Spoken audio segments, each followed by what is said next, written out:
Good evening, everyone. Good evening. Hi, thank you all so much for coming. It is lovely to see so many wonderful faces out here tonight. My name is Christopher Curtis, and I will be your host for this evening's concert. Just a quick show of hands, how many of you all have ever been to an Astraios concert before? I'm curious. So we've got about half, a little less than half. Some of the rest of you are new, so thank you all. We're especially delighted to have some new folks with us tonight. Astraios, we do something called chamber music, which a lot of people think of as classical music that is performed in smaller spaces with smaller groups of musicians like we have here tonight. But we like to think we are different from most of the classical music that you hear. We're not your grandma's classical music. We're fun-loving, and we want you to have some fun with us tonight. And I think you're going to have a lot of that with a very special program that's all about the different carols from different seasons of the year, from which we get a lot of our Christmas carols. And we're going to cover some very familiar ones, all the way to some that are much less known, and then back to the familiar. But let's start with something that I think is going to be familiar to us all. And because, as I said, we're not a stodgy old organization, we want you all to have fun with us. I would like for you to try something with me this evening. We're going to start by all singing together Rudolph the Red-Nosed Reindeer, just for fun, because it's that kind of thing. And as an added challenge, especially for you kids or anyone else, if you sing a word that starts with an R, either stand up or sit down as you are able, and we'll see if we can all stay together with that. Are you all ready? Are you ready? Yes. Awesome. All right. So everybody stay seated first, and I'll help guide us, hopefully, when we stand up and sit down on all of the R words. All right, here we go. There's going to be a bunch at the beginning, so get ready. Rudolph the red-nosed reindeer had a very shiny nose, and if you ever saw it, you would even say it glows like a light bulb. All of the other reindeer used to laugh and call him names. They never let poor Rudolph join in any reindeer games. Then one foggy Christmas Eve, Santa came to say, Rudolph, with your nose so bright, won't you guide my sleigh tonight? Then how the reindeer loved him as they shouted out with glee, whoopee! Rudolph the red-nosed reindeer, you'll go down in his story. Everybody, you'll go down in his story. Give yourselves a big round of applause. You are all a great bunch of sports. And now that you know what kind of fun we're going to have, I want you to give another big round of applause for all of our musicians to come out here on stage to start our concert off.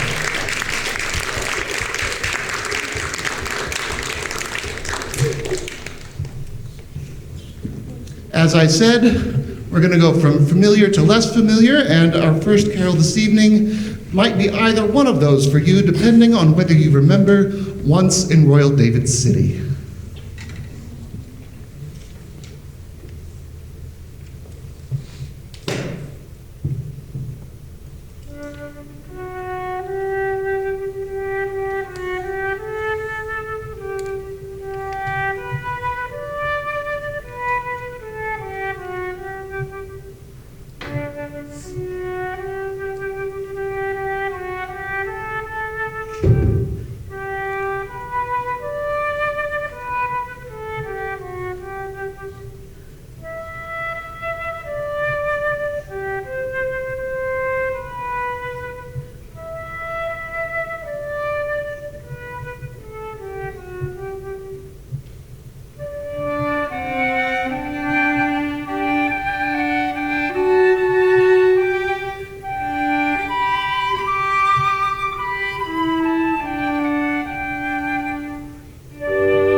Oh, I think that is just beautiful. I always love hearing that one.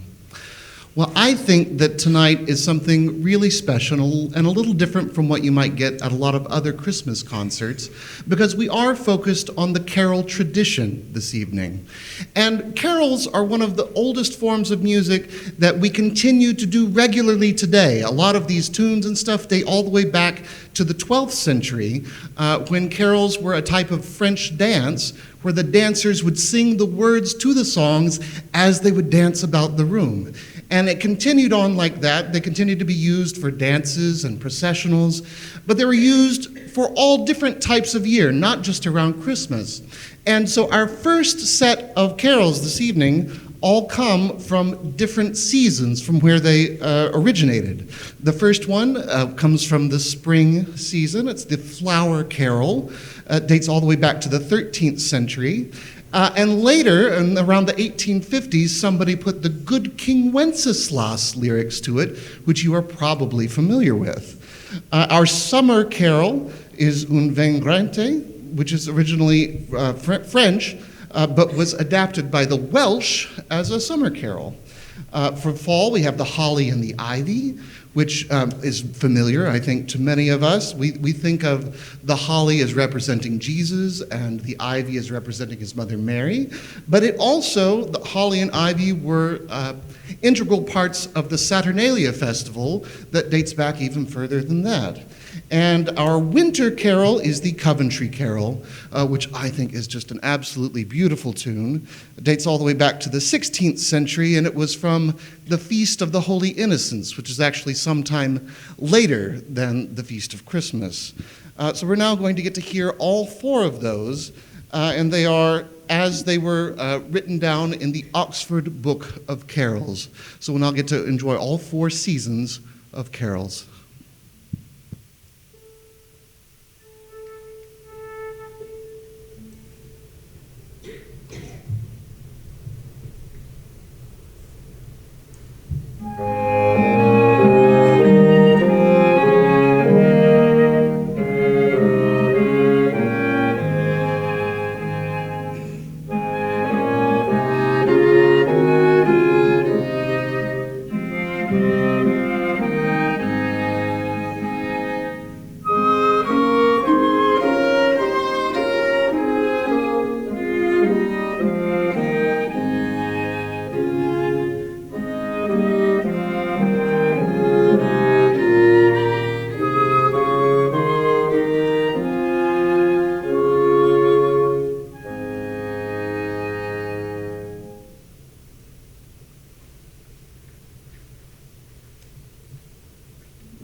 I think that there is something just really special about music like that that is as beautiful today as when it was written as much as 700 years ago. Our next carols are going to move us a bit forward in time. They were all written by André Jolivet, who was a French composer, 20th century, whereas we don't know who wrote many of the ancient carols we have. These were all written by him, and what fascinates me is that he was writing these in France in 1943 while it was being occupied by the Germans during World War II. And to have something come out of those dark, dark times sound as beautiful as I think you will find this piece, I find just quite an amazing thing. It is a piece that takes place in 4 different scenes, each one of which is, I think, very evocative of different parts of what we know as the Christmas story. So the first movement that you will hear is focused on the star, and then the second movement, the Magi, and the third, the mother and infant, and the fourth movement is the entrance and dance of the shepherds. Now, you may wonder why we think that we throw a different type of concert from most other people. And if you get into your folders and your programs right there, I'm going to tell you why. Because we should all have a square of paper. Yours may be colored green or red or blue or yellow, or it might be white. But you should have a paper square, and you should have a pair of small scissors. And we're going to do something that maybe you haven't done since you were a child. We're all going to participate in creating some of this special Christmas scenes as we listen to this evocative music by André Jolivet. Then we will also each be creating our own individual unique snowflake as part of this holiday season. And when we are done, we are going to have the ushers collect them at the end of the 4 movements, and we're going to display them all out in the lobby, so when we have our little reception afterwards, you can enjoy each other's handiwork. Now, if you don't remember how to make a snowflake, I'm going to attempt to demonstrate the method now. So you'll take your square of paper, you'll have to then fold it in half so that you have your triangles, or a single triangle. Then you will fold it in half again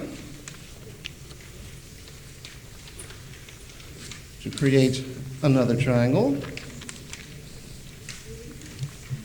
And I think if you wish, you can fold it another time, but 2 is enough. Or maybe 3 is even better. Get more detail.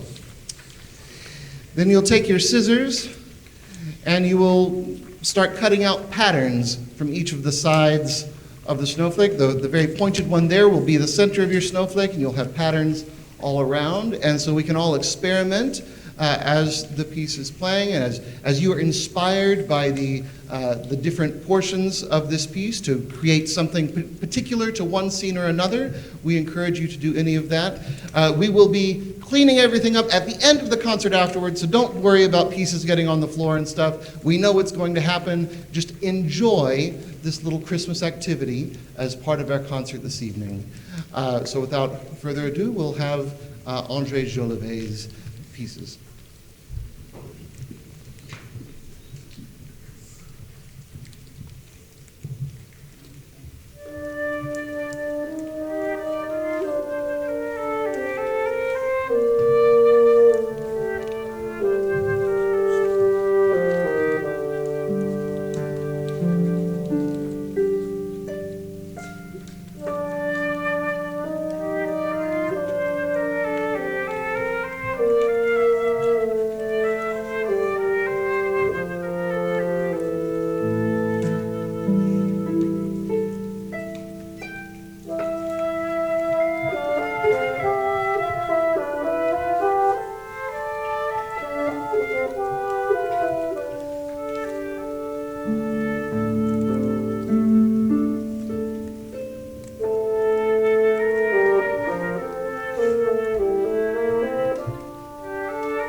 Could everybody else hear those shepherds just whirling around in a wonderful, beautiful frenzy at the end of that, like they're just out of control with joy?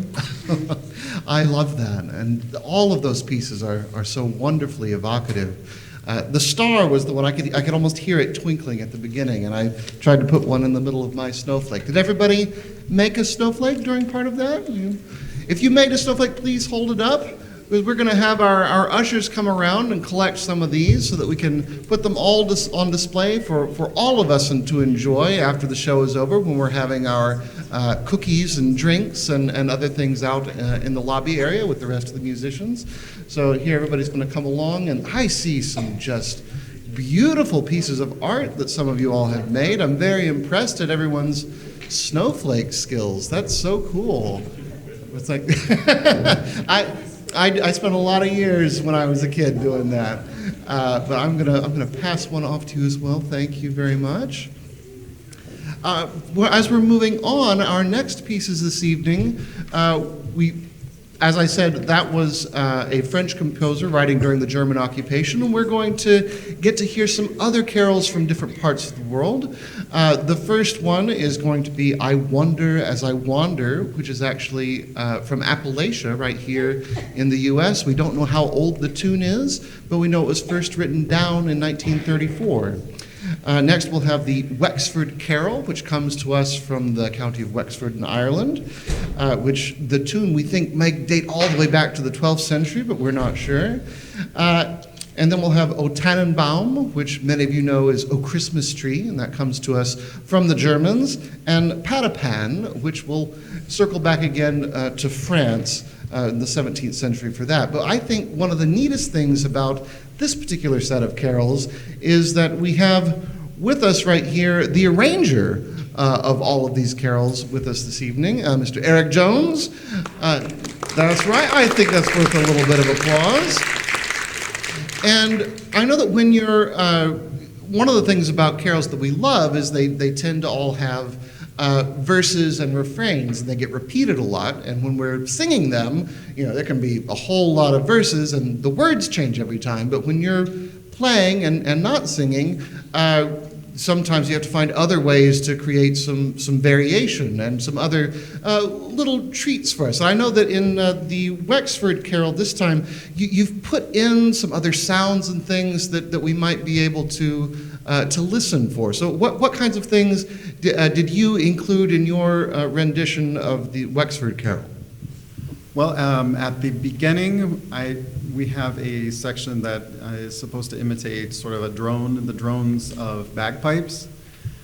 There's a section where the flute has sort of trills and notes jumping all over the place that I sort of thought of as birds in the trees jumping all over, and snowy evergreen trees, perhaps. And there's another section that this wasn't the original intention, but we all, when in our first rehearsal we played it, and it sounded to all of us like a pirate theme for some reason. That wasn't my intention when I put it in there, but we all sort of thought that it sounded piratey for some reason. So that wasn't on purpose, but it just sort of happened.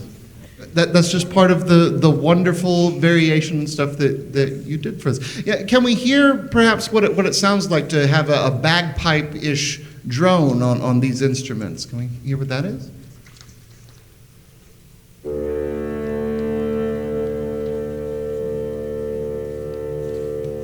All right, I almost feel like I'm in the Highlands. All right, and then I think most of us have an idea of what the flute can do to sound like a bird, but can you perhaps demonstrate? Very bird-like, yes, absolutely. And just for funsies, because we'll only get to hear it once in the piece, can we hear the sort of piratey section?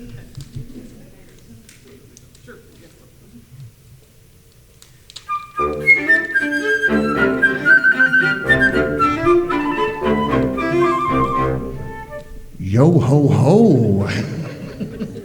All right, well, we have lots of fun treats for the ear then that you'll get to hear in these 4 different carols from around the world.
Wait a second there, sir.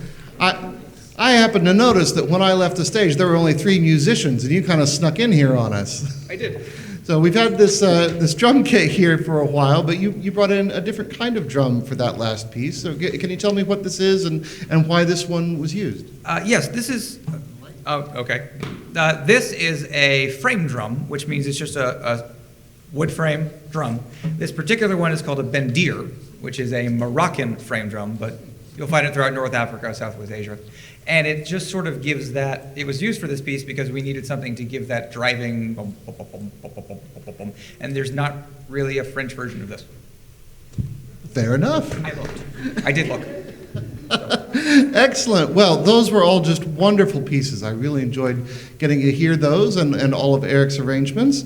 And I believe that Eric also did the arrangements for this next set of pieces, although by a different composer by the name of Benjamin Britten. So we're moving back and forth between earlier kinds of pieces and more modern 20th century pieces. And a quick show of hands, who here has ever been bored while you're traveling somewhere, like, at the airport or, on a plane or something like that? If you travel a lot of, you bring along a book or you do other things like that. Well, when Benjamin Britten was traveling from the UK to the US by boat back in 1942, he wrote all of these pieces. So if you're ever feeling bad about not being productive enough while on vacation, then Benjamin Britten can show you up. But he wrote The Ceremony of Carols while on that trip, and we're doing selections from that work. And so the first selection from that is Welcome Yule, which is a very festive sounding piece, and it is a kind of a welcome to the celebration.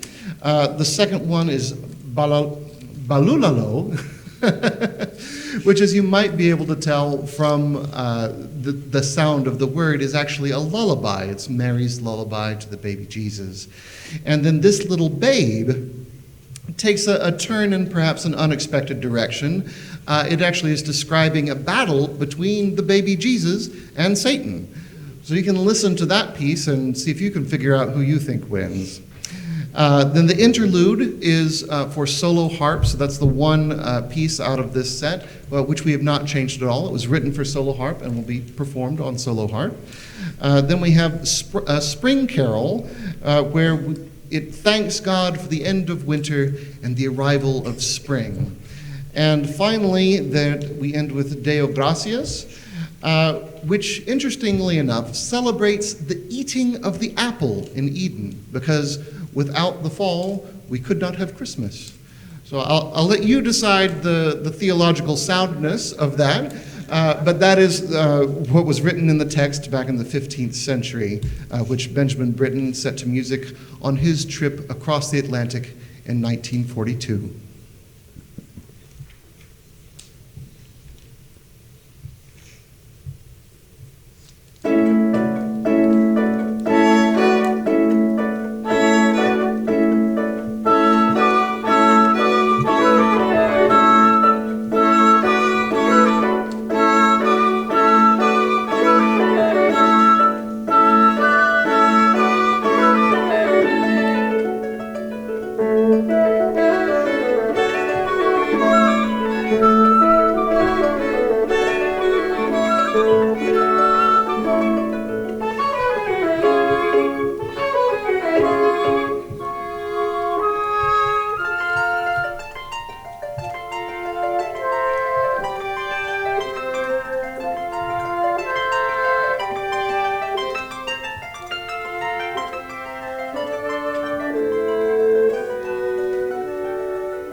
That's so wonderful. Can we get another round of applause for Yumiko on the harp solo?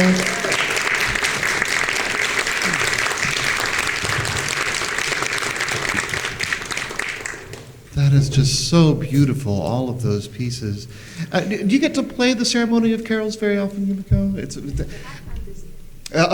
5 times this year, so that's a lot. It's one I need to listen more, I think. But our next piece is one that I think all of us have heard quite a lot throughout our lives. Should be very familiar, the 12 Days of Christmas.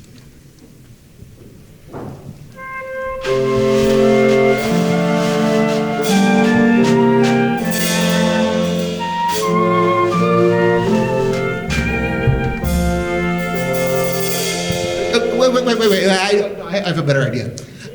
We're going to estrios this up a little bit.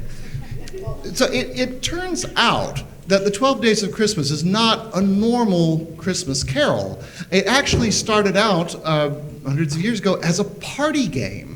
It was one of those games where the first person would name the first gift that was given on the first day of Christmas, and then a second singer would have to sing the next verse where they would sing, and on the second day of Christmas my true love gave to me, and they would make up the second gift and have to remember the first gift from before it.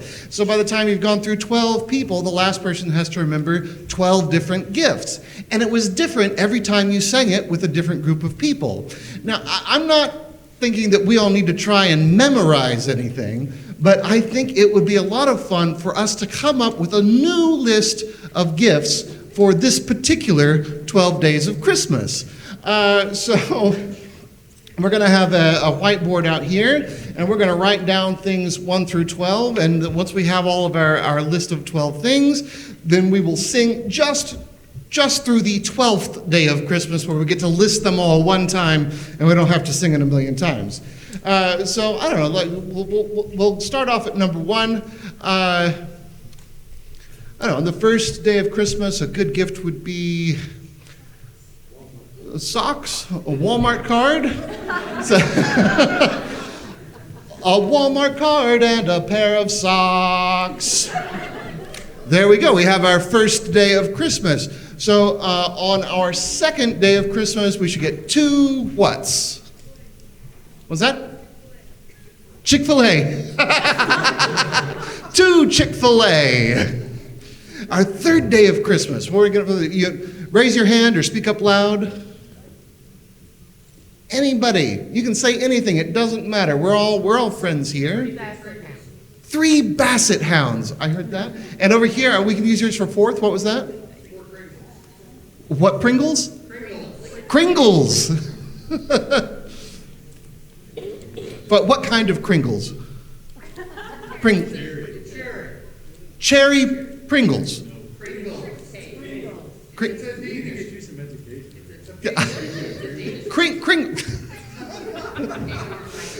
I'm hearing Kringles and Pringles and all that. So 4 Kringles, 4 cherry Kringles. Specifically cherry. Yeah. Now 5, we all know 5 is the big one. That's the one we're all going to have to sing out with all of our hearts. We've got to have 5. Cinnamon tea bag. Golden harps. We're going to go with the thematic one for the concert. But I like all the other things we said, so we'll go with 5 golden harps. What were some of the other things we can get for 6 and 7? 6 chihuahuas barking? Yeah, is that? So 7? Stormtroopers. Oh, 7 stormtroopers marching. What do we have for number 8? There's someone from over on this side. Baby Yoda, you are my favorite. I think just 8 baby Yodas. I think that'll be a good one. Over here, somebody can give me 9. Sweet potatoes. 9 sweet potatoes. That'll fit. That's cool. 10 cappuccinos. A single with a fits. That's nice. Yeah. I like those 4-syllable words. That's pretty cool.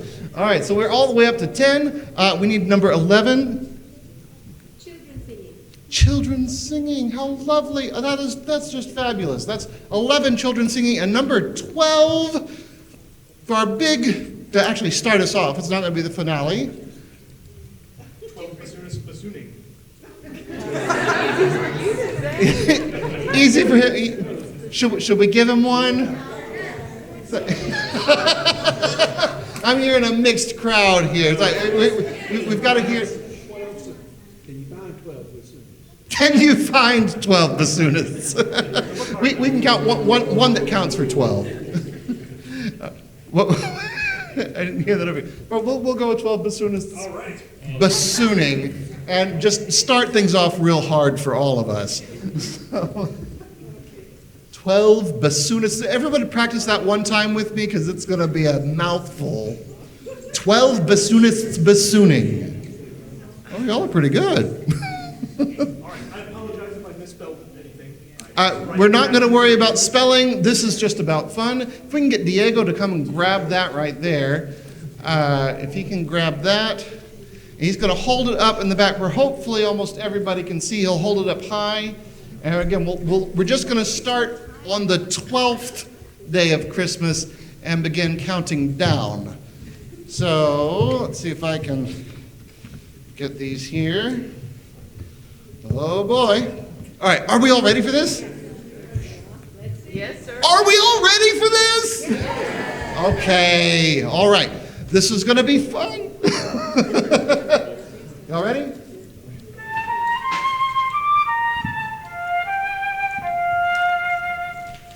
On the 12th day of Christmas, my true love gave to me 12 bassoonists bassooning, 11 children singing, 10 cappuccinos, 9 sweet potatoes, 8 baby Yodas, 7 stormtroopers marching, 6 chihuahuas barking, 5 golden hearts.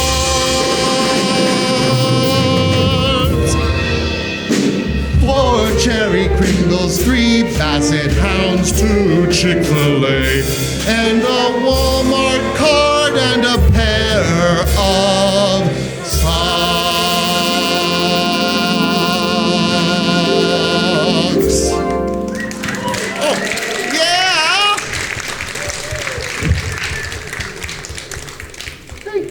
An extra round of applause for all of you for making it through that. You did a great job. Awesome. Woo. Well, my tongue is tired. So we're going to get to move on now from the 12 days of Christmas. You may know that the 12 days of Christmas are not before Christmas, but they start on Christmas and take us through Epiphany. And then the perfect Epiphany carol to follow up the 12 days is the most obvious one, We Three Kings. And so we have a fun arrangement that Eric also did of this one, which combines a bit of a jazz waltz with some polka elements. So see if you can catch some of that for this delightful version of We Three Kings.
How delightful was that? I almost wanted to do it all over again.